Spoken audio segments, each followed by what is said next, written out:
इसी प्रकार ज्योतिष एवं आध्यात्मिक प्रसंगों को श्रवण करने के लिए मेरे YouTube चैनल को सब्सक्राइब करके बेल आइकन को अवश्य दबा दें। राम राम नमस्कार। मैं आचार्य कुलदीप। कैसे हैं आप लोग निश्चित ही ठीक होंगे, स्वस्थ होंगे, ऐसा हमें पूरा विश्वास है और आगे भी आप स्वस्थ रहेंगे, ऐसी हमारी शुभकामनाएं। देखिए, हम समय समय पर आपके साथ कोई न कोई जन्मांग, कोई न कोई जन्म कुंडली लेकर के उपस्थित होते रहे हैं। तो आज जो हमारे पास एक जन्म कुंडली है वो है 28/4/1995 की 10:30 ये रात का है और इनका जन्म स्थान है मथुरा। जब इस कुंडली को हमने बनाया तो ये धनु लग्न की कुंडली आई। धनु लग्न का मतलब 9 नंबर कुंडली आई और इसको जब हमने पूरा एनालिसिस किया तो आपको इसकी एक एक चीज़ बहुत आसानी से समझ में आएगी। बस आप केवल स्टेप बाय स्टेप इन चीज़ों को देखते रहें। देखिए, धनु लग्न की कुंडली है। लग्नेश हुआ गुरु। लग्नेश गुरु हो करके देखो, जब भी कोई किसी भी ग्रह को इस तरफ ऐसे मूव करना चाहिए। लग्नेश गुरु हो करके अपने से द्वादश भाव में चला गया, मंगल की राशि पर, अपनी मित्र की राशि पर, और जहां पर गया है वो जाना किधर चाहता है, इसको समझिए। देखिए, एक ही चीज समझेंगे आप। देखिए, किसी व्यक्ति को कोई रास्ते में मिल जाए अलग विषय है, और किसी व्यक्ति के पास व्यक्ति जाना चाहता है, उसी से मिलना चाहता है, उसी से मिलने के लिए गया है, ये अलग विषय है। ये जो गुरु महाराज हैं, इनको अगर राहु आगे मिल जाता तो एक अलग विषय था। लेकिन गुरु महाराज बढ़कर के कहाँ गए हैं? राहु के पास जाना चाहते हैं, जो राहु लगभग 11 डिग्री के हैं। फिलहाल राहु से इनका मिलना थोड़ा कठिन है। गुरु अपने घर से, अपने से सबसे दूर वाले भाव पे चले गए। यानी कि गुरु का मतलब नहीं है, यहाँ बात हो रही लग्नेश की। लग्नेश के मन में एक विचार हमेशा बना रहता है, और जो मैं बताऊंगा, ये मेरी बात जब उनसे हुई तो उन्होंने इस चीज़ को एक्सेप्ट भी किया। इस जातक के मन में एक विचार हमेशा बना रहता है अपनी मातृभूमि से, अपने घर से, अपने परिवारजनों से दूर जाने का। उसको अपने घर पे अच्छा नहीं लगता है। ये जातक नित्य कहीं न कहीं यात्राओं पर जाता रहता है, और जो भी काम करता है उसमें स्थितियां ये हैं कि वो घर से बाहर निकल कर, दूर निकल कर के वो चाहता है कि मेरा जो कार्य हो मथुरा पे ना हो, मथुरा से दूर हो, वो चाहे दिल्ली पे हो, चाहे नोएडा पे हो, चाहे गाजियाबाद पे हो, मैं घर पे रहकर काम ना करूं, क्योंकि ऐसी स्थितियां जन्म कुंडली से दिखाई दे रही हैं। एक चीज और भी है कि लग्नेश राहु के पास जाना चाहता है। राहु एक क्रूर ग्रह है और गुरु एक देवतुल्य ग्रह है। यानी कि व्यक्ति के पास समस्या नहीं आएगी, व्यक्ति स्वयं समस्या के लिए, जहां से समस्याएं उत्पन्न हो रही है उसके पास बार बार जाने का प्रयास करेगा। जब हमने उनसे बात की तो उन्होंने कहा ऐसा ही होता है, मैं कुछ और सोच करके जाता हूं, और जब मैं जाता हूं तो वहां पर स्थितियां बड़ी डिस्टर्ब हो जाती हैं।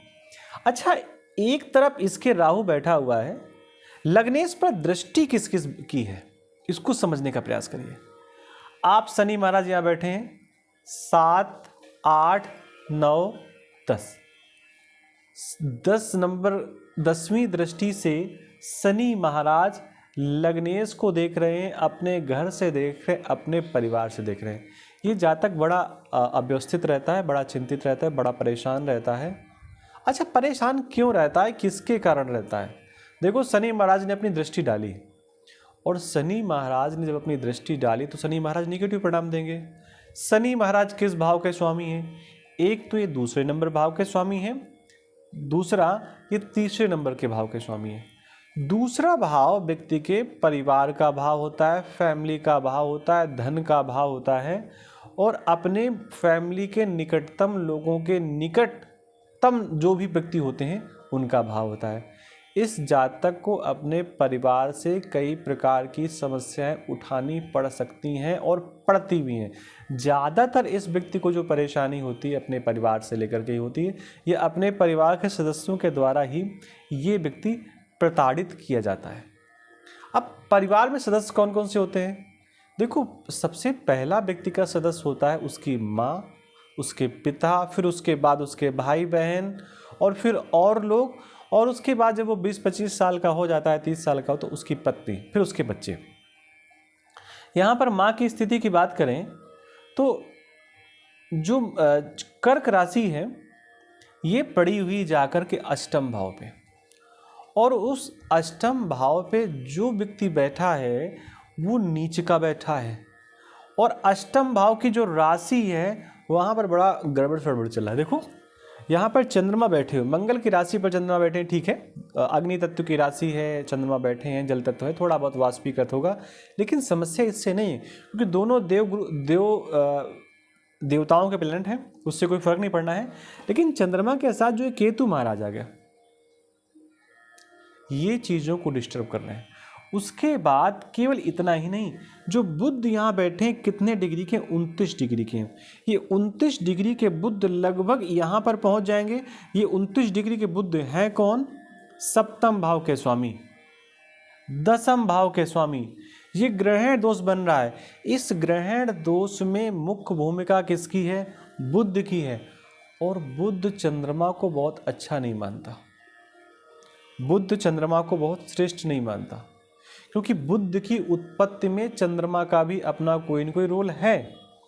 तो यहाँ पर इस व्यक्ति को सबसे ज़्यादा प्रॉब्लम कहाँ से आ रही है? इस ग्रहण दोष से, और इस ग्रहण दोष में प्रमुख रूप से आ रही है बुध से, जो इस जातक की पत्नी है। विवाह हुआ, विवाह तक तो थोड़ा बहुत ठीक रहा, संतान हुई तो और समस्या हो गई। धन की समस्या नहीं है, किसी और चीज़ों की समस्या नहीं। समस्या क्या है? जो पारिवारिक ग्रह क्लेश है। यहाँ पर देखिए, जो माँ का स्वामी है चंद्रमा और बुध है, ये दोनों एक साथ बैठे हुए हैं, और इन पर किसी शुभ ग्रहों की दृष्टि भी नहीं। इन पर दृष्टि है तो केवल शनि महाराज की तीसरी दृष्टि। तो इनकी माँ भी बहुत परेशान रहती हैं। किस बात को लेकर? इस बुध को लेकर। ये बुध कौन है? व्यक्ति का सप्तम भाव। अब ये परिवार में, फैमिली में डिस्टर्बेंस क्यों आ रहा है? ध्यान से समझिए। जब भी सप्तम भाव का संबंध या सप्तमेश का संबंध केतु के साथ आ जाता है, तो केतु उस स्थिति को डिस्टर्ब करने का, कट करने का, नष्ट करने का, भ्रष्ट करने का प्रयास करता है। सप्तमेश बैठा किसके साथ है? केतु के साथ बैठा। वो एक अलग बात है कि दोनों में लगभग 18 डिग्री का अंतर है, लेकिन 30 डिग्री का अंतर नहीं है।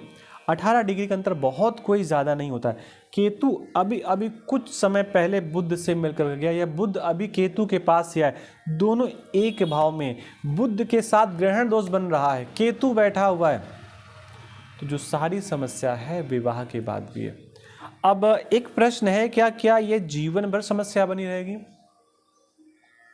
देखो, ये एक पक्ष की जन्म कुंडली है। अगर हमारे पास दूसरे पक्ष की जन्म कुंडली होती तो हम ये देख करके बता सकते थे कि जातक के जीवन भर ऐसी समस्या रहेगी या नहीं रहेगी। ऐसे समझिए, दो नेत्रहीन व्यक्ति हैं, उनको एक जगह बैठा दिया जाए तो दोनों में से किसी का भला नहीं होगा। अगर उसमें से एक व्यक्ति को थोड़ा बहुत दिखाई देता है और दूसरे को बिल्कुल भी कुछ दिखाई नहीं देता, तो चीज़ें अच्छी हो सकती हैं। हमने जब बात की इनसे तो इन्होंने बताया कि जब हमने पंडित जी कुंडली मिलाई थी तो हमारे 28 गुण मिल रहे थे, लेकिन फिर डिस्टर्ब क्यों हो गया? देखो, गुण एक अलग विषय है, गुण मिलना अलग विषय है, लेकिन कुंडली की स्थितियां अलग विषय हैं। इस कुंडली में वैवाहिक स्थितियां बड़ी अच्छी नहीं दिखाई दे रही हैं। अब इस व्यक्ति का विवाह अगर ऐसे व्यक्ति के साथ हो जाता जो किसी भी स्थिति में विवाह को चला ले जाता, किसी भी स्थिति में विवाह को चला ले जाता, तो इनका वैवाहिक डिस्टर्ब नहीं होता। हो सकता है जैसी स्थितियां इनकी जन्म कुंडली पर बनी हो, वैसी ही स्थितियां इनके पार्टनर के, इनके स्पाउस के और इनकी जो पत्नी है उसकी कुंडली पर बनी हो। और अगर दोनों की कुंडलियों पर एक जैसी स्थितियां बनी हैं तो विवाह बहुत लंबे समय तक चलेगा नहीं। इतना कहीं पर आप नोट कर लीजिए। एक छोटा सा हमने इनको उपाय बताया कि केतु महाराज को किसी प्रकार से आप शांत कर लें, केतु महाराज की प्रार्थना करें, केतु महाराज की उपासना करें, केतु के देवता का पूजन करें और गणपति की प्रार्थना करें, तो चीज़ों में काफ़ी हद तक लाभ मिल सकता है। आज के संस्करण में इतना ही। आपसे निवेदन है कि चैनल को सब्सक्राइब कर लें, बेल आइकन को दबा दें। आप सबको राधे कृष्णा, नमस्कार, जय जगन्नाथ।